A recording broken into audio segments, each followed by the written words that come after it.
సంస్కృతంలో వొకాబులరీ ఎంతో లెక్క చెప్పమనండి నాకు. ఎవడరా నువ్వు? సంస్కృతం వొకాబులరీ ఎంత ఉందో నేను నీకు లెక్క చెప్పాలా? నీకెందుకు నేను చెప్పాలి? నువ్వేమన్నా పెద్దాపురం పాప కంపెనీలో బోకరగాడివా నీకు నేను లెక్క చెప్పడానికి? తెలుగులో మాత్రం 25-26 వేలకు ఎక్కువ లేదు. హిందీలో కూడా 32-40 వేలు. తాళపత్ర గ్రంథాలన్నీ సంస్కృతంలోనే రాశానని అంటారు కదా. ఆ ముసలాడు వివిధ భాషల పద సంపదల గురించి మాట్లాడుతుంటే ఈయన డైవర్ట్ చేసేసాడు. అది ఎంత మోసం చేసుకున్నారంటే మన వాళ్ళు చాలా గ్రంథాలను తాళపత్రాల మీద వ్రాశారు కదా. ఆ విషయంలో మాట్లాడుతూ అలా తాళపత్రాల మీద రాసుకుని వాళ్ళను వాళ్లే మోసం చేసుకున్నారు అన్నట్టుగా మాట్లాడుతున్నాడు. ఏ టైంలో అయితే ప్రపంచంలో లెదర్ స్క్రాల్స్ మీద రాశారు, ఒరిజినల్ పేపర్ అది. ఆ రోజుల్లో పశ్చిమ దేశాలలో కొన్ని చర్మాల మీద రాసేవారు. అది ఒరిజినల్ పేపరా? అంటే మనం ఇప్పుడు వాడేది డూప్లికేట్ పేపరా? ఆ పీరియడ్ లో వీళ్ళు పుస్తకాలు రాయలేదు అసలు. పశ్చిమ దేశాల్లో చర్మాల మీద రాసిన సమయంలో ఇక్కడ వాళ్ళు పుస్తకాలు రాయలేదు అని అంటున్నాడు ఈయన. ఇంతకీ పశ్చిమ దేశాల్లో తోళ్ల మీద ఎన్ని పుస్తకాలు రాశారు? గ్రీకులో, చైనాలో. తర్వాత వీళ్ళు ఎప్పుడు క్రీస్తు పూర్వం 3వ శతాబ్దంలో ఇక మనం రాయకపోతే మెమరీ ద్వారా సంస్కృత ఈ శ్లోకాలు ఉండవు అనుకున్నప్పుడు కౌటిల్యుడు అర్థశాస్త్రము మొదటిసారి తాళపత్ర గ్రంథాల మీద. తాళపత్ర గ్రంథం అంటే ఏంటంటే తాటాకు మీద రాస్తారు. ఈ ముసలోడు ఏమంటున్నాడు? మన దేశంలో మొట్టమొదటి పుస్తకాన్ని BCE 300లో కౌటిల్యుడు రాశాడు అంటున్నాడు. ఆ పుస్తకం పేరు అర్థశాస్త్రం అంటున్నాడు. ఒకసారి ఇక్కడ చూడండి, వైశేషిక దర్శిని అంటే తెలుగులో వైశేషిక దర్శనం అంటారు. దాని మీదే వైశేషిక మీమాంసా దర్శనము ఇవన్నీ వచ్చినాయి. ఈ పుస్తకాన్ని రాసింది ఎవరు అంటే కణాద మహర్షి. కానీ గూగుల్ ఏం చెబుతుంది? ఈ కణాద మహర్షి BCE 600కు చెందినవాడు అంటుంది. కానీ ఈ ముసలోడు ఏమంటున్నాడు? 300 సంవత్సరాలు బొక్కెట్టేశాడు. 600 తీసుకొచ్చి 300కి తెచ్చేసాడు. మరి వీడి మాటకి విలువ ఇవ్వాల్సిందే, ఎందుకంటే వీడు ప్రొఫెసర్. ఇలాంటి తప్పుడు మాటలు అబద్ధాలు చెప్పేవాడినే ప్రొఫెసర్ అంటారేమో.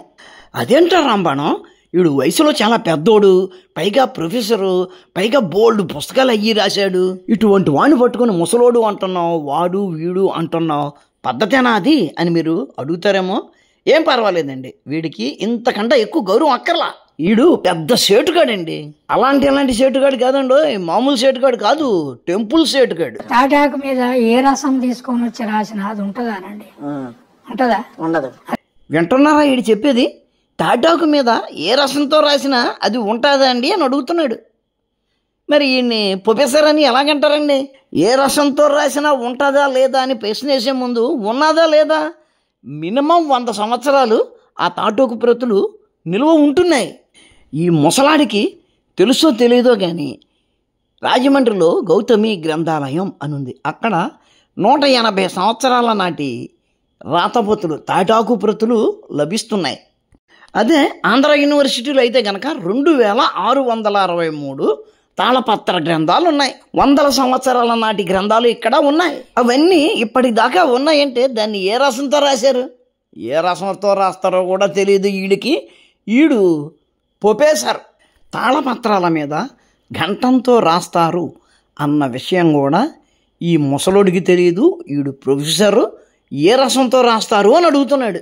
గంటంతో ఎందుకు రాస్తారు అంటే ఆ గంటం చిన్న ములులాగా ఉంటుంది.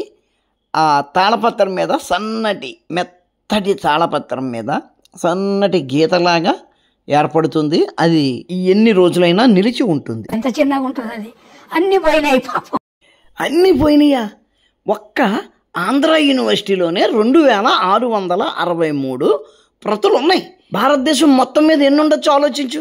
కానీ లెదర్ స్క్రోల్స్ మీద రాసుకున్నాయి ఉన్నాయి. ఇప్పుడు ప్రపంచంలో లెదర్ స్క్రోల్స్ ఎన్ని అందుబాటులో ఉన్నాయో చెప్పు. అవి కూడా ప్రత్యేకించి కణాదుడి కాలం నాటి లెదర్ స్క్రోల్స్ ఎన్ని లభ్యంలో ఉన్నాయి చెప్పు. అట్లా కౌటిల్యుడు, అట్లా ప్లేటో, అరిస్టాటిల్, ఈవెన్ బైబిల్, తర్వాత చైనీస్ కన్ఫ్యూషియస్, వీళ్ళందరి తాట మిగిలింది. వీళ్ళు తాళపత్రాల మీద రాసుకుంటే అంత పోయినాయి ఎక్కడెక్కడ.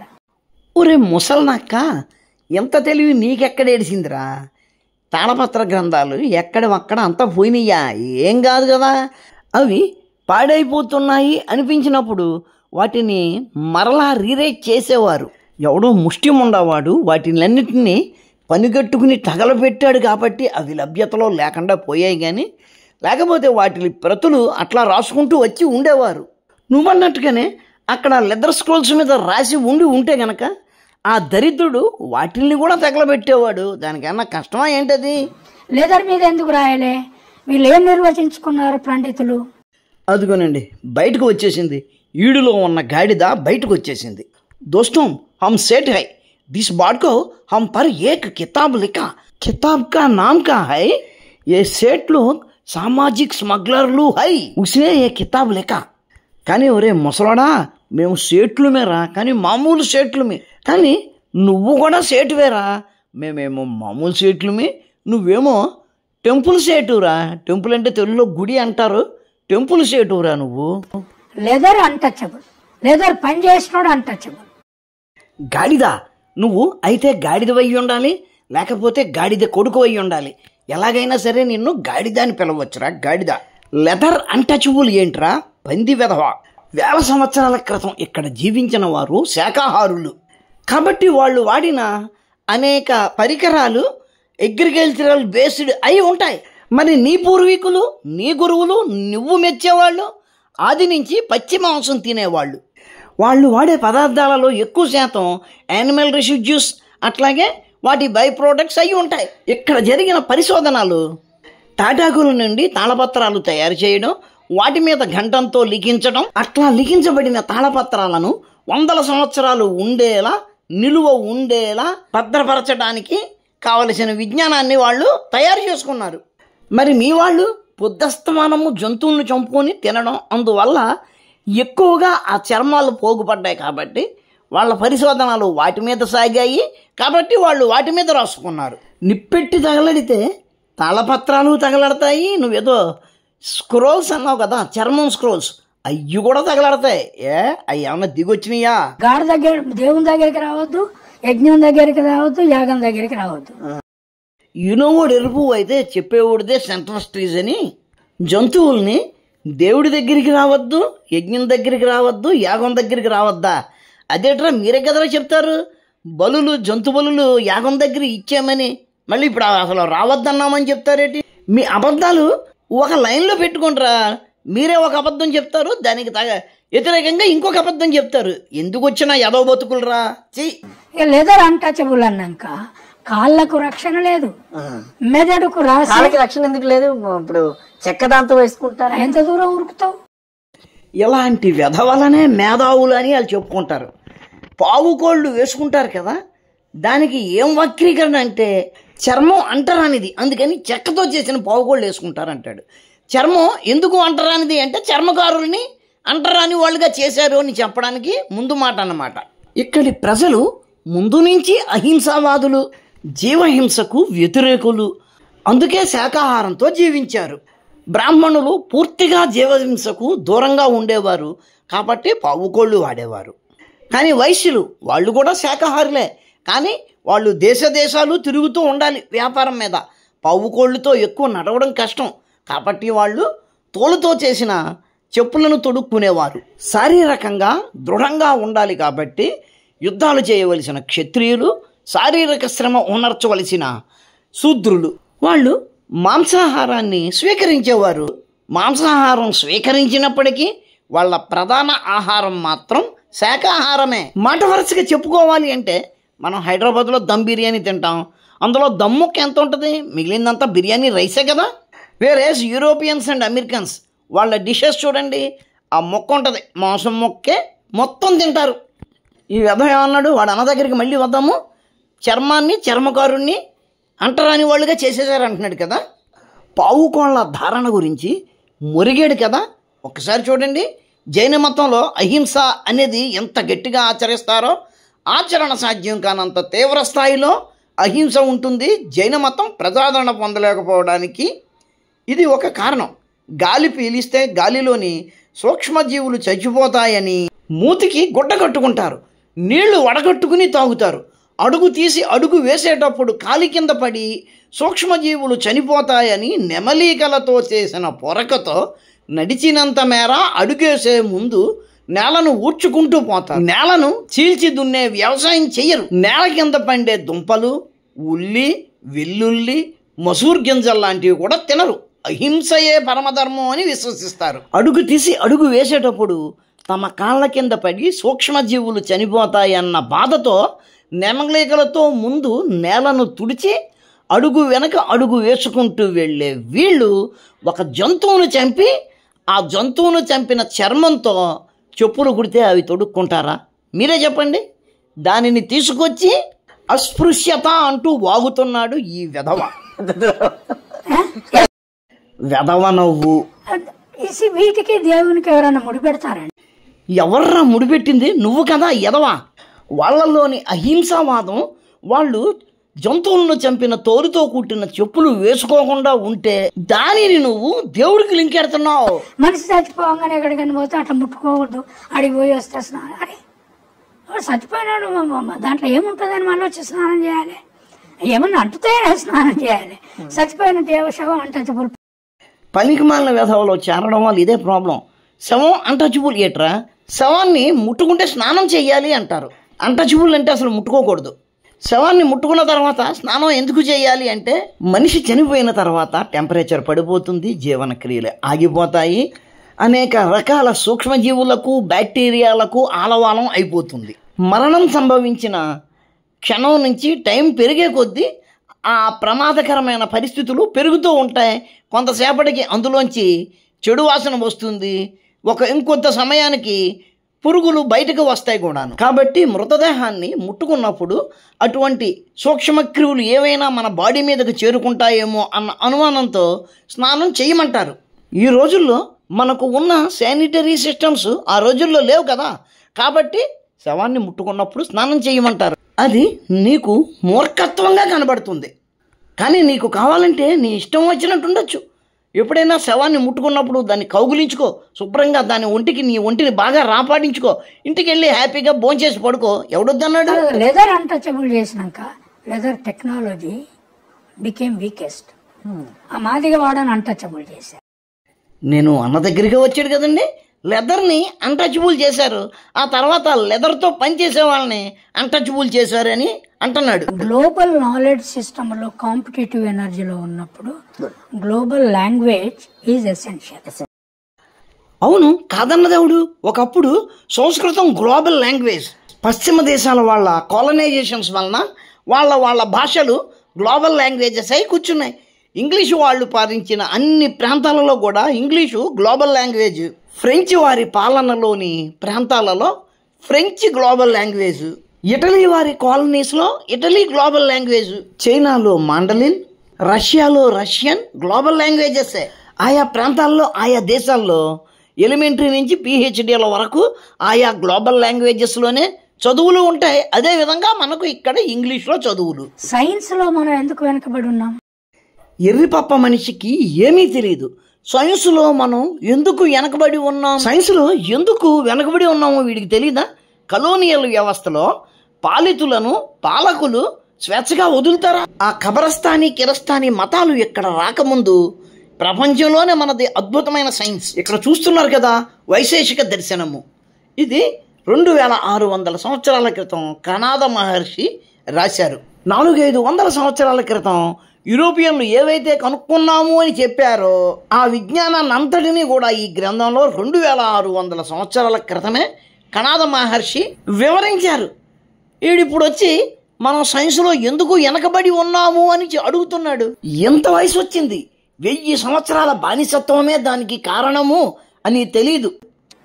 ఎంత గొప్ప అని చెప్తున్నారు కదా, మరి మీ పుస్తకాలు ఎవరు ఆక్స్ఫర్డ్, కేంబ్రిడ్జ్, హార్వర్డ్లో చదవలేదు? ఎందుకు చదవలేదు? ఇదిగో ఈ పుస్తకాన్ని అక్కడికి తీసుకెళ్ళి ఇంగ్లీష్లోకి తర్జుమా చేసుకుని వాళ్ళ యూనివర్సిటీల్లో చదువుకున్నారు. కావాలంటే చెక్ చేసుకో. నీ కబరిస్తాన్, కిరస్థాన్ వాళ్ళు రాకముందటి పుస్తకాలను కిరస్థానం వాళ్ళు అనేక పుస్తకాలు అక్కడికి పట్టుకెళ్ళి అక్కడ ట్రాన్స్లేట్ చేసుకుని చదువుకున్నారు. మీరు ప్లేటో, అరిస్టాటిల్ తెచ్చి ఎందుకు పెట్టారు ఇక్కడ సిలబస్? బొర్రుండే మాట్లాడుతున్నావా? అవన్నీ ఎవరు పెట్టారు? తెల్లతోలోళ్ళు ఇక్కడ పరిపాలించినప్పుడు వాటిల్ని ఇక్కడి సిలబస్సుల్లో పెట్టారు. దానినే మన నెహ్రూ గారి గవర్నమెంట్ అట్లా కంటిన్యూ చేసింది. సోషల్ కాంట్రాక్ట్ థియరీ బుద్ధుడు చెప్పిండనే తెలియదు. నాకు తెలీదా? మరి నీకెట్టా తెలిసింది? బుద్ధుడు చెప్పండి, నేను డిస్కవర్ చేసిన, నా పిహెచ్డి చేసేసి. అది నువ్వు రీసెర్చ్ చేసి కనిపెట్టింది అయితే కనుక దాన్ని ఖచ్చితంగా మళ్ళీ చెక్ చేయాలి. నీ అన్ని దొంగ మాటలు మాకు తెలుసు. కుండలు చేసే దాని మీద ఒక లెసన్ రాసి పాఠం చెప్పడానికి లేదా? ఉందా ఎప్పుడన్నా? నాగలు దున్నే దాని మీద పాఠం ఉందా? అరే బాబు, ఆ వృత్తులు ఇప్పుడు లుప్తమైపోయాయి. వాటి గురించి ఇప్పుడు పాఠం చెబితే దానిని చరిత్ర అంటారు, అంతేగాని సైన్స్ అన్నారు. చెప్పులు చేసే సైన్స్ మీద పాఠం ఉందా? లేదు. నువ్వు లేవు అంటే లేకుండా పోతాయేంట్రా సేటోడా, టెంపుల్ సేటోడా. ఇక్కడ చూడు, చెప్పులు కుట్టేదానిలో డిగ్రీ ఉందిరా, చదువు లేకపోవడం ఏంటి? ఎన్ని అబద్ధాలన్నా ఆడతావురా అంత వయసు ఎట్టుకుని, సిగ్గు లేదు మరి. నువ్వు సాకలోళ్ళను తెలివి తక్కువని ఎవరన్నారు? ఒకసారి నాకు చూపించు. శుభ్రానికి మూలమా వాళ్ళు శుభ్రానికి కారకుల? శుభ్రానికి మూలం. మరి శుభ్రానికి మూలం వల్ల మీద పాఠం ఉందా? ఎలిమెంటరీ స్కూల్లోనే కుల వృత్తులు అన్న చోట దాని గురించి చెప్తారా దరిద్రుడా. అది నువ్వు ఏ కులమైనా నీ కొడుకో బిడ్డో మనోడు పుట్టొచ్చు. చాకలి బట్టలు ఉతుకును, కుమ్మరి కుండలు తయారు చేయను, ఇలాంటివి ఉన్నాయి కదా పదాలు కొన్ని. అంటే సరిపోయింది.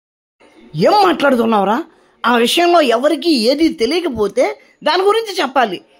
ప్రతి ఇంటిలో కూడా బట్టలు ఉతుక్కుంటారు, ఇంకా ఆ వృత్తి గురించి పాఠాలు చెప్పవలసిన అవసరం ఏముందిరా? సాకలి బట్టలు ఉతుకును గ్రామ శుభ్రతకు మూల కారకులవును, వాళ్ళను గౌరవించుట ఆ గ్రామ గౌరవం అవును అని చెప్పాలి కదా. ఏంటి, చాకలిని గౌరవించాలి అని పాఠాలు చెప్పాలా? మరి కొమ్మరి, కమ్మరి, మాదిగా? దరిద్రుడా, ప్రతి వృత్తి పవిత్రమైనదే, ప్రతి వ్యక్తి గౌరవనీయుడే. అన్ని వృత్తులను గౌరవించాలి. మంత్రాలు చదువుతారు చూడు పిలకేసుకుని, అది కూడా ఒక వృత్తే. దాన్ని నువ్వు హేళన చేస్తావు, దాన్ని కూడా గౌరవించాలి. ఒక ఊళ్ళో మామూలు గ్రామంలో బంతి భోజనం పెట్టండి. మాల మాదిగా చాకలి మంగళని బంతిలో కూర్చుండబెట్టి, మీదే కులం నాకు తెలియదు, కూర్చుండబెట్టి తినిపించండి. మీ ఇంట్లో ఉన్న ముసలోళ్ళు ఏమంటారో చూడండి. వైశ్యుడే అతనింట్లో ముసలోడేంటి నేను అడుగుతున్నా. నేను ఎందుకు తినాలి? నాకేం పని? ఎవడి లైఫ్ స్టైల్ వాడిది, ఎవడి ఆహారపు అలవాట్లు వాడివి.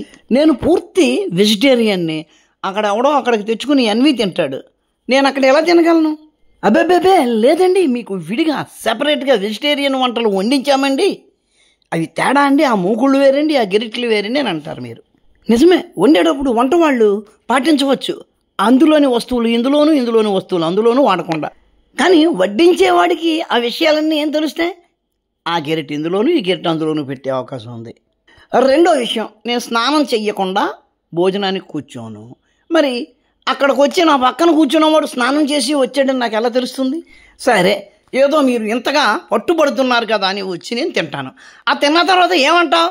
ఆడు తినడానికైతే వచ్చాడు, కానీ మా అమ్మాయిల దగ్గరికి వచ్చి ఆడిని పండమను, ఆడు పండుతాడా? ససేమిరా అంటరానితనం అంటాడు అని అంటావు. నరం లేని నాలిక ఎన్ని మాటలైనా మాట్లాడగలదు. ఇక్కడ నీకు ఒక్క మాట చెప్పాలి. మరి నేను అన్ని హోటళ్లలోనూ తింటాను, అక్కడ వడ్డించేవాడు ఎవడో తెలియదు, వండేవాడు ఎవడో తెలియదు. కానీ ఆ హోటల్లో ఎవడు వండాడు ఎవడు వడ్డిస్తున్నాడు అని చూడకుండా నేను తింటాను. కారణం ఏంటి? నేను కూర్చునే టేబుల్ మీద ఆ స్నానం చేయకుండా ఉండేవాడో లేకపోతే ఆ మాంసం తినేవాడో నా ఎదురుగా వచ్చి కూర్చోలేడు కాబట్టి.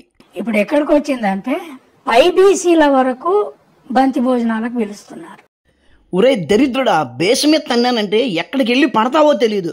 పైబీసీలను పిలవడం ఏంట్రా? ఎవరో కమ్మ, రెడ్డి, కాపు ఉంటే నాకేంటి? నా ఇంట్లో శుభకార్యమో ఏదో జరుగుతుంటే నాకు తెలిసిన వాడిని పిలుచుకుంటాను. వాడి ఎస్సీయా, ఎస్టీయా, కింద బీసీయా, పై బీసీయా, ఓసీయా, ఇవన్నీ అనవసరం. వాడు ఏదైనా సరే నాకు కావాల్సిన వాడిని పిలుచుకుంటాను. అంతదాకా ఎందుకు? నువ్వు కింద బీసీ కదా, నేను పై బీసీ కదా, మరి నీ మనవరాలు పెద్ద మనిషి అయినప్పుడు నన్ను ఎందుకు పిలవలేదు?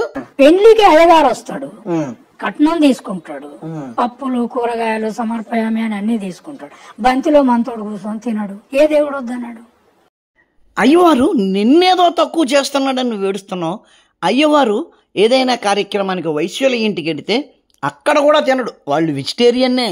ఒక కాఫీ ఇచ్చినా సరే, లేదమ్మా ఈ కార్యక్రమం అయ్యేదాకా ఏమీ తినకూడదు తీసుకోకూడదు అని అంటాడు. అక్కడ ఆ కార్యక్రమం అయిన తర్వాత అప్పుడు కాఫీ ఇస్తే తాగుతాడు. కానీ ఆ కార్యక్రమం అయిన తర్వాత వేరొక చోటుకి వెళ్ళి వేరొక కార్యక్రమం ఉంటే అప్పుడు కూడా కాఫీ టీ తీసుకోడు.